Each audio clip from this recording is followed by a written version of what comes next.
यह कहानी है पहाड़ों के बीच बसे एक छोटा से गांव लखनपुर की। सर्दी के दिनों में यह गांव बर्फ की सफेद चादर में ढक जाता था। यहाँ के लोग सीधे सादे, मेहनती और आपसी मेलजोल से जीने वाले थे। वैसे तो यह हर साल ही कड़ाके की ठंड पड़ती थी, लेकिन इस बार की सर्दी कुछ अलग थी। ठंड इतनी बढ़ गई कि उसने गांव के हर घर को हिलाकर रख दिया। ठंड इतनी ज्यादा थी कि सूरज भी ठंड के डर से बाहर ही नहीं निकल रहा था। सुबह का समय था। सूरज की किरणें बादलों के पीछे से झांकने की कोशिश कर रही थी, लेकिन कड़ाके की ठंड का असर हर जगह महसूस हो रहा था। ठंडी हवाएं तेज चल रही थी और पेड़ों पर बर्फ की पतली परत जम चुकी थी। गांव के लोग आग जलाकर खुद को गर्म रखने की कोशिश कर रहे थे। मोनू, जो 10 साल का एक मासूम और चंचल लड़का था जो अपनी मां के साथ रहता था, उसके पिता की मृत्यु कुछ समय पहले हो गई थी। वह अपने घर के दरवाजे पर खड़ा होकर बाहर की ठंड को महसूस कर रहा था। उसने अपने कंधों पर एक पतला सा स्वेटर पहना था, जो ठंड से उसे बचाने के लिए बिल्कुल भी पर्याप्त नहीं था। माँ, ठंड तो इस बार बहुत ज्यादा है। मेरा स्वेटर बहुत पतला हो गया है। क्या इस बार नया स्वेटर मिलेगा? घर के भीतर मोनू की माँ, जो रसोई के कोने में चूल्हे के पास बैठी थी, मिट्टी के बर्तन में कुछ उबाल रही थी। उसकी आंखों में चिंता साफ झलक रही थी। बेटा, स्वेटर तो तब लाएंगे जब फसल कटेगी।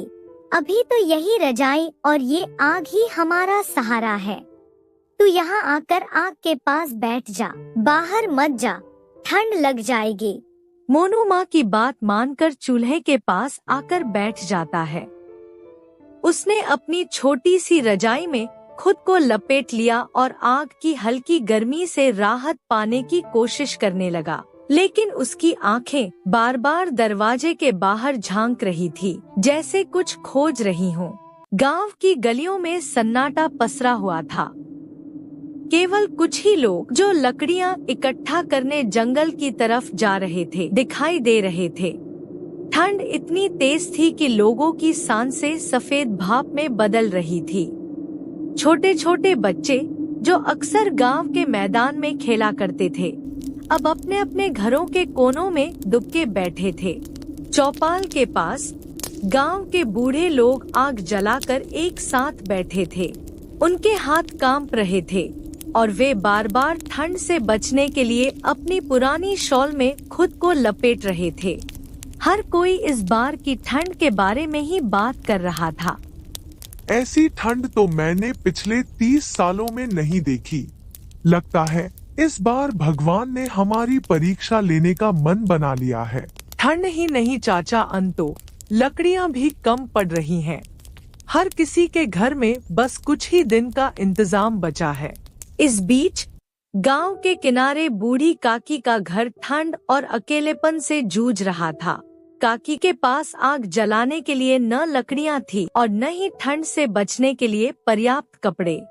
उन्होंने अपनी पुरानी फटी चादर ओढ़ रखी थी और ठंड से कांपती हुई भगवान से प्रार्थना कर रही थी।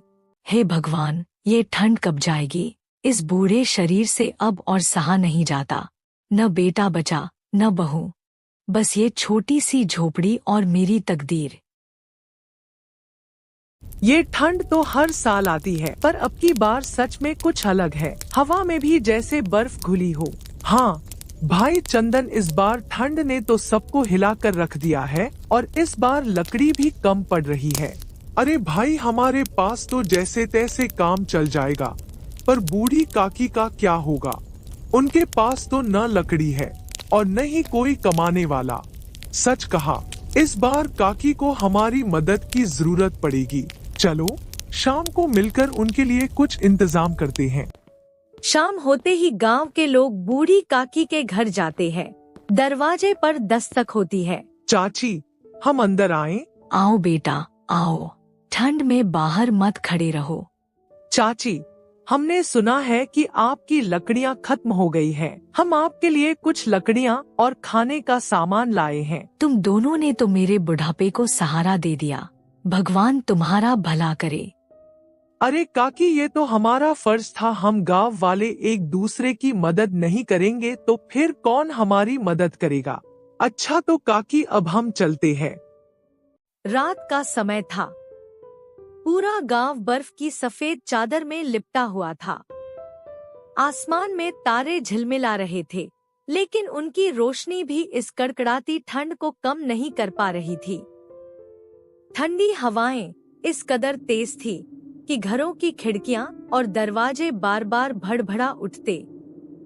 गांव के ज्यादातर लोग अपने घरों में आग के पास बैठे थे, रजाइयों और कंबलों में लिपटे हुए, इस उम्मीद में कि रात जल्दी कट जाए। मोनू भी अपने घर के कोने में मिट्टी के चूल्हे के पास बैठा हुआ था। उसकी माँ ने चूल्हे की आग बुझने से पहले कुछ और लकड़ियाँ डाल दी थी, ताकि रात भर थोड़ी गर्माहट बनी रहे। मोनू ने अपनी पुरानी रजाई ओढ़ रखी थी, लेकिन ठंड इतनी ज्यादा थी कि वह कांप रहा था। जैसे ही उसने अपनी आंखें बंद करने की कोशिश की, उसे बाहर से किसी के रोने की आवाज सुनाई दी। ये आवाज कहाँ से आ रही है? वह रजाई हटाकर उठा और दरवाजे की ओर बढ़ा। ठंड इतनी तेज थी कि उसके पैर जमीन से लगते ही सुन्न हो गए। उसने दरवाजा खोलकर बाहर झांका। चारों तरफ बर्फ बिछी हुई थी और हल्की सी चांदनी उसमें चमक रही थी। आवाज गांव के किनारे की तरफ से आ रही थी। मोनू ने झट से एक पुरानी चादर उठाई और बिना किसी से कुछ कहे बाहर निकल गया। वह कांपते हुए धीरे धीरे उस तरफ बढ़ने लगा जहां से आवाज आ रही थी। ठंडी हवा ने उसकी सांसों को जकड़ लिया था, लेकिन उसकी जिज्ञासा और किसी की मदद करने की भावना उसे आगे बढ़ा रही थी। गांव के किनारे एक पेड़ के पास उसने एक आदमी को देखा। वह ठंड से कांप रहा था और जमीन पर सिकुड़कर बैठा था। उसकी हालत बहुत खराब लग रही थी। उसने फटे हुए कपड़े पहने थे और उसके पास न कोई रजाई थी न आग। अरे, आप कौन हैं? यहाँ इस ठंड में क्यों बैठे हैं? मैं रास्ता भटक गया हूँ। शहर जा रहा था, लेकिन बर्फ में फंस गया। मेरी मदद करो, मैं ठंड से मर जाऊंगा। मोनू ने बिना देर किए अपनी चादर उस आदमी के ऊपर डाल दी और उसे सहारा देकर खड़ा किया। चलिए मेरे साथ, मैं आपको अपने घर ले चलता हूँ। उस अजनबी को सहारा देते हुए मोनू किसी तरह उसे अपने घर तक लेकर आया। उसकी माँ ने जैसे ही दरवाजा खोला, मोनू ने कहा, माँ, ये आदमी ठंड में फंसा हुआ था, इसे अंदर ले चलो। मोनू की माँ ने बिना कुछ पूछे अजनबी को घर के अंदर ले लिया और चूल्हे के पास बैठा दिया। उन्होंने उसके लिए गर्म पानी और थोड़ा खाना लाकर दिया। धीरे धीरे उस अजनबी की हालत सुधरने लगी। तुमने मेरी जान बचा ली बेटा। अगर तुम न आते तो मैं इस ठंड में मर जाता। भगवान तुम्हें और तुम्हारे परिवार को हमेशा खुश रखे।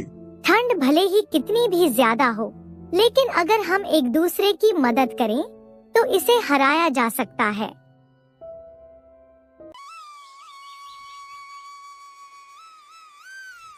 अगले दिन मोनू ने गांव के बाकी लोगों को इस घटना के बारे में बताया। वह अजनबी अब गांव का मेहमान बन गया था। मोनू की निस्वार्थ भावना ने पूरे गांव को एक संदेश दिया कि मुश्किल घड़ियों में एक दूसरे की मदद करना ही सच्ची इंसानियत है। उस रात की घटना ने न केवल उस अजनबी की जान बचाई, बल्कि गांव वालों के दिलों में गर्माहट भर दी। यह कहानी सिखाती है कि कठिन समय में एकता और दूसरों की मदद करना इंसानियत की सबसे बड़ी ताकत है। ठंड तो हर साल आती है, लेकिन दिलों की गर्माहट हमेशा बनी रहती है।